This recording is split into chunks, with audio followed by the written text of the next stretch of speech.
Welcome back to Gujju brothers. છોકરાઓ, last time ની અંદર ફરીથી એકવાર આપણે લોકો નસનું સમીકરણ જોઈ લીધું હતું. સંતુલન અચળાંક સાથેનો સંબંધ, ગિબ્સ મુક્ત ઉર્જા સાથેનો સંબંધ, આટલી વાતો જોયા પછી ભાઈ આજે આપણે લોકો એક્ઝામ્પલ નંબર 3.1 કરવાના છીએ. બરાબર? તો ભાઈ ધ્યાનથી ફોકસ થી આ દાખલો જોજો. ભાઈ દેખો, એકદમ ઈઝી ફોર્મેટ ની અંદર દાખલો આપેલો, આપણને રિએક્શન આપેલી છે, ઈ નોટ સેલ નું મૂલ્ય આપેલું છે, ખાલી ઈ સેલ નું મૂલ્ય શોધવાનું. ભાઈ ઈ સેલ નું મૂલ્ય શોધવું હોય તો એની માટે એક સામાન્ય સૂત્ર હતું. એ કોનું હતું ભાઈ? નસનું સમીકરણ. તો ભાઈ જોજો, ધ્યાનથી જોજો. ભાઈ નસના સમીકરણ પરથી શું થાય? નસના સમીકરણ પરથી શું થઈ શકે ભાઈ? ચેક કરો. શું હતું નસનું સમીકરણ? તો કે E cell is equal to E not cell minus RT upon NF. ભાઈ અહીંયા હું લખી દઉં ડાયરેક્ટ જ 2.303 log ફોર્મેટમાં લખું છું. log એનોડ ની સાંદ્રતા ભાગ્યા કેથોડ ની સાંદ્રતા. ક્લિયર? હવે દેખો, ઈ સેલ નું મૂલ્ય આપેલું, કેટલું આપેલું છે ભાઈ? આપણને ઈ નોટ સેલ નું મૂલ્ય આપેલું છે તો કે 3.17 માઈનસ આર નું મૂલ્ય કેટલું થશે? તો કે 8.314. તાપમાન કેટલું ભાઈ? તાપમાન ના આપેલું તો કેટલું લેવાનું? તો 298 કેલ્વિન લેવાનું. ભાઈ n કેટલા હશે? તો દેખો ભાઈ, n શોધવા માટે એક સિમ્પલ વસ્તુ છે. n અહીંયા દેખાય છે ભાઈ, n કેટલા હશે? 2 હશે. પણ જો તોય તમારે જોઈતા હોય તો ભાઈ કેવી રીતે n 2 થાય તો એની માટે એનોડ અને કેથોડ ની આપણે રિએક્શન લખી શકીએ. તો દેખો ભાઈ, એનોડ ઉપર શું પ્રક્રિયા થતી હશે? તો એનોડ ઉપર ઓક્સિડેશન થાય, તો Mg માંથી Mg+2 માં થાય છે, તો એનો મીનિંગ કે ભાઈ મેગ્નેશિયમ નું શું થઈ રહ્યું છે ભાઈ? ઓક્સિડેશન. તો મેગ્નેશિયમ જે છે એનો શેની અંદર રૂપાંતરિત થઈ રહ્યો છે? Mg+2 ની અંદર. કેવી રીતે થશે? તો કે ભાઈ ઇલેક્ટ્રોન મુક્ત કરીને. તો કેથોડ ઉપર કેવી પ્રક્રિયા થતી હશે? તો કે કેથોડ ઉપર Ag ની પ્રક્રિયા થતી હશે. Ag+ માંથી Ag માં રૂપાંતરણ થઈ રહ્યું છે, તો કે Ag+ ઇલેક્ટ્રોન મેળવી અને શેમાં જાય છે ભાઈ? Ag ની અંદર રૂપાંતરિત થઈ રહ્યું છે. પણ ભાઈ અહીંયા બે ઇલેક્ટ્રોન નો ફેરફાર આવી રહ્યો છે, તો ભાઈ અહીંયામાં મારે બે ઇલેક્ટ્રોન ની અંદર ફેરવવું પડશે, તો એટલા માટે ભાઈ મેં આને ફેરવી દીધું 2 વડે. ક્લિયર? તો એટલી વસ્તુઓ તો દેખાઈ જ રહ્યું છે ભાઈ કેટલા ઇલેક્ટ્રોન ની આપલે થઈ રહી છે? તો કે 2 ઇલેક્ટ્રોન ની. બરાબર? તો અહીંયા આવશે 2 અને F ફેરાડે એટલે 96500. ચલો હવે અહીંયા એનોડ ની સાંદ્રતા. એનોડ કોણ હતું? તો કે મેગ્નેશિયમ હતું. તો મેગ્નેશિયમ ની સાંદ્રતા કેટલી આપી ભાઈ તમને? 0.13 મોલર. અને કેથોડ એટલે કે Ag+, તો કે Ag ની સાંદ્રતા કેટલી આપી? તો કે 0.00001. બરાબર? તો જો 0001 ને હું 10 ની ઘાતની ફોર્મેટમાં લખું તો ભાઈ એને લખીશ હું 10 ની -4 ઘાત. હજી એક વસ્તુ ધ્યાનમાં રાખજો કે ભાઈ દેખો, એક સિમ્પલ વસ્તુ તમને કહી દઉં. માની લો ભાઈ તમારી જોડે કોઈ AA કન્વર્ટ થઈ રહ્યો છે BB ની અંદર. તો ભાઈ આની માટે મારા જો એનો પ્રક્રિયા અચળાંક લખવો હોય તો ભાઈ હું શું કહીશ? તો કે પ્રક્રિયક ભાગ્યા નિપજ ભાગ્યા પ્રક્રિયક. તો નિપજ કઈ છે? તો કે B. સમજો, B. દેખો B અને એની ઉપર લખીશ એની ઘાત. બરાબર? એની આગળ જે કોઈ બી સંખ્યા ગુણાયેલી હશે એને એની ઘાતની અંદર મૂકી દઈશ. બરાબર? સાંદ્રતાની ઘાતની અંદર જશે. એવી રીતના જે તમારો પ્રક્રિયક હશે એ એની સાંદ્રતા એની ઘાતની અંદર. ક્લિયર છે એટલી વસ્તુઓ? ચલો સેમ પ્રોસીજર અહીંયા પણ ચાલશે. ભાઈ Ag છે એની આગળ કંઈ ગુણાયેલું છે, કેટલા? તો કે 2 દેખાઈ જ જશે 2. એટલા માટે અહીંયા જે તમે Mg+2 ની જે સાંદ્રતા મેકશો એ એમને એમ મેકી શકો, પણ જે Ag+ ની સાંદ્રતા હશે એને શું કરી દેશો ભાઈ? તમે લોકો સ્ક્વેર કરી દેશો, વર્ગ કરી દેશો. ક્લિયર? ચલો 3.17 માઈનસ આટલી વસ્તુનો ઓવરઓલ જવાબ કેટલો આવશે? ચલો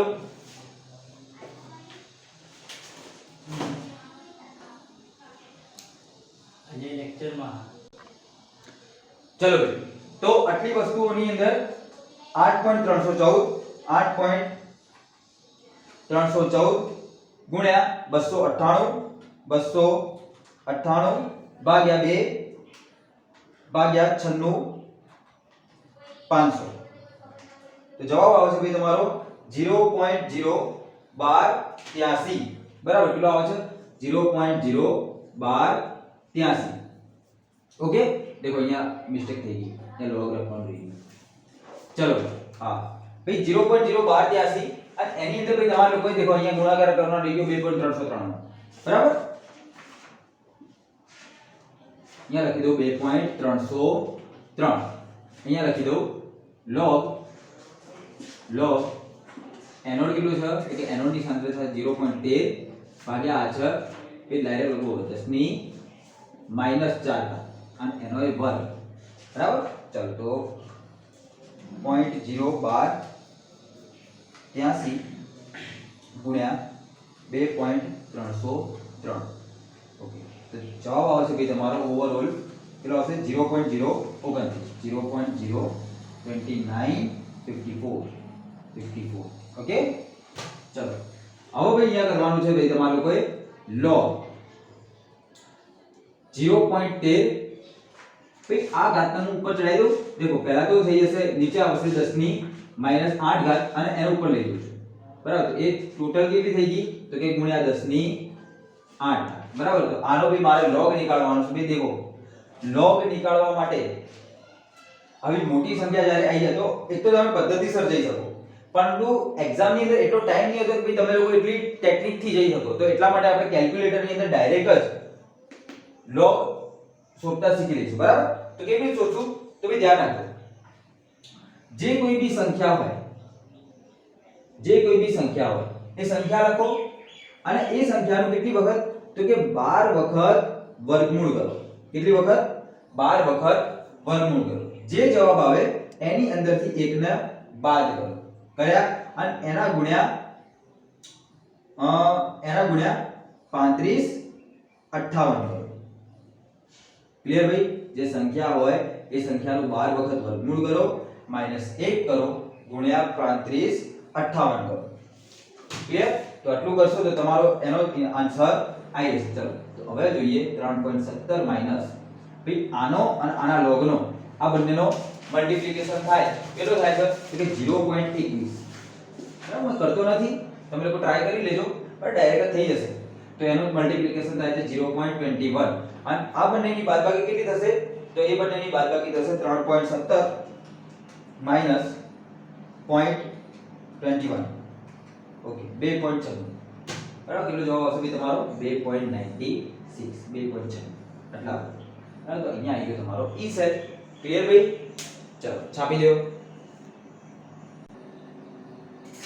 हे मैजिक हो गया चलो भाई 3.2 गणीए हो बराबर देखो भाई દાખલાની અંદર કઈ વિગત આપેલી છે એક તો આપણને ઇક્વેશન આપેલી છે કોષનું નિર્દેશન આપેલું છે સંતુલન અચળાંક શોધવાનો છે ઈ નોટ સેલનું મૂલ્ય આપ્યું છે હવે તમે એક સિમ્પલ વસ્તુ વિચારો કે અહીંયા સંતુલન અચળાંકનું મૂલ્ય શોધવાનું કીધું એ લોકોએ ધ્યાન દો અહીંયા સંતુલન અચળાંકનું મૂલ્ય શોધવાનું કીધું આનો મીનિંગ શું થઈ ગયો તો ભાઈ આ પ્રક્રિયા શેમાં હશે તો કે સંતુલનમાં હશે હવે તમે લોકો યાદ કરો ભાઈ આપણે સંતુલનની અંદર જ્યારે કોઈ પણ કોષ હોય તો એ કોષનો એ ધ્યાન રાખજો તો એ કોષનો ઈ સેલ કેટલો મળતો હતો તો કે 0 મળતો હતો ઈ સેલ કેટલો આવતો હતો જે તે કોષનો ઈ સેલ આવતો હતો 0 તો ભાઈ આપણું નર્સનું સમીકરણ કેવું થઈ જતું હતું તો કે E cell is equal to ધ્યાન રાખજો E naught cell minus RT upon NF ધ્યાન દો ln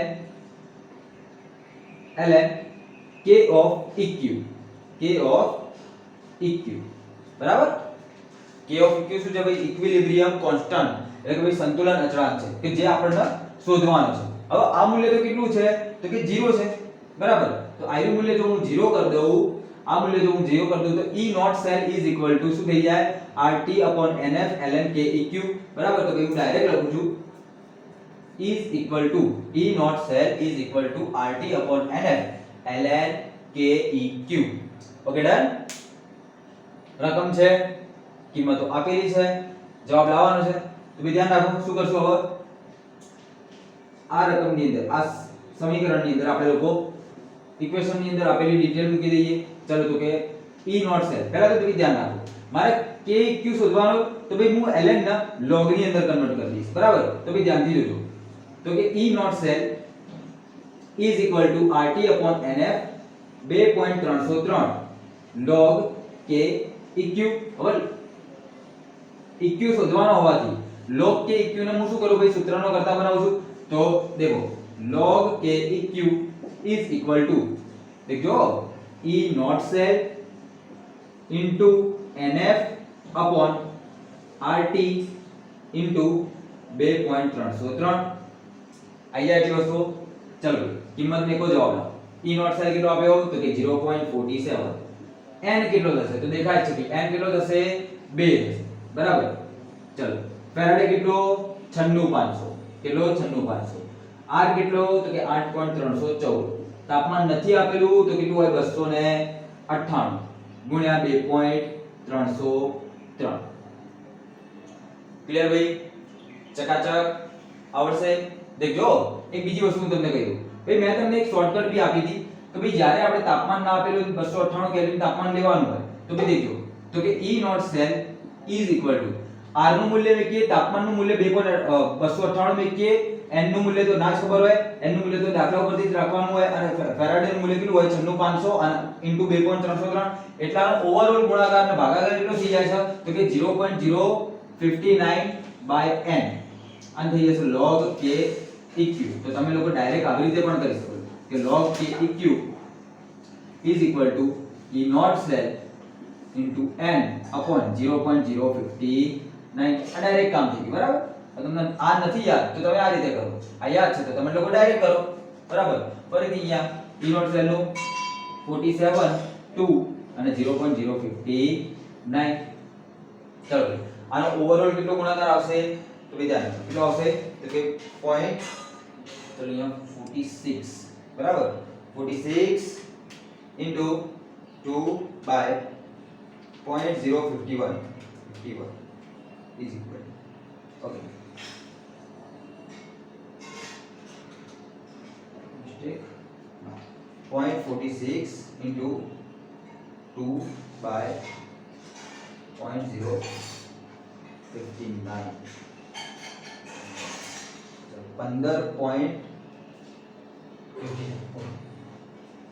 ભાઈ એરાઉન્ડ ટેસ્ટ તમારો જવાબ આવે છે 15.6 કેટલો જવાબ આવ્યો તમારો લોકોનો 15.6 કોના બરાબર આવ્યો ભાઈ ધ્યાન તો રાખો log k eq બરાબર આવ્યો હવે દેખો તમારે eq કાઢવાનો તો log ને તમારે નેગ્લેક્ટ કરવો પડે તો શું કરશો ભાઈ બંને તરફ એન્ટી log લેતા તો ભાઈ ધ્યાન રાખજો હવે બંને તરફ એન્ટી log લેતા બંને તરફ એન્ટી log લે તો શું થઈ જાય ભાઈ ઉપર ગણીએ બરાબર તો ભઈ ધ્યાન રાખજો બંને તરફ જો એન્ટી log લઈએ તો શું થાય તો ભઈ ધ્યાન રાખજો કે anti log of log k eq is equal to anti log of 15.6 બરાબર log anti log જોડે જોડે હોય તો ઉડી જશે ગાયબ થઈ જશે તો k eq is equal to anti log of 15.6 તો કે anti log of ભાઈ 15.6 ના મેં તમને શીખવાડ્યું એ ટેકનિક પ્રમાણે 15 0.6 લખાય ઓકે હવે શું કરશો કે એન્ટી log 15 ને શું કરશો ભાઈ log ની 10 ની 15 ઘાત ઉપર देखो भाई આ ટેકનિક જો તમને ખબર ના હોય તો આની આગળ વાળો વિડિયો જોવો પડશે એની અંદર મેં log અને એન્ટી log કેવી રીતે શોધવાના અને કેવી રીતે શોધીએ છીએ આ ટેકનિક કઈ છે તો એ શીખવાડેલું છે બરાબર